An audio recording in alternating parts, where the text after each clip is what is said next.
বঙ্গোপসাগরে সৃষ্ট নিম্নচাপটি আরও সংগঠিত ও শক্তিশালী হয়ে গভীর নিম্নচাপে পরিণত হয়েছে, যার প্রভাবে উত্তাল সাগর। দেশের বিভিন্ন স্থানে নেমেছে প্রবল বেগে বৃষ্টি, বইছে ঝড়ো হাওয়া।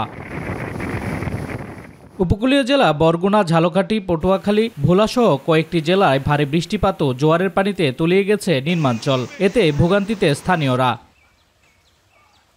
ভারী বর্ষণ ও জোয়ারের পানিতে প্লাবিত হয়েছে বরগুনার উপকূলীয় অঞ্চল। বরগুনা সদর, পাথরঘাটা, আমতলী ও তালতলী উপজেলার বিভিন্ন এলাকার বেড়িবাঁধের বাইরের অংশ প্লাবিত হয়। এ সময় বরগুনার আমতলী, পুরাকাটা ও বরৈতলা, বাইনচরকি ফেরিঘাটের গ্যাংওয়ে তলিয়ে যায়।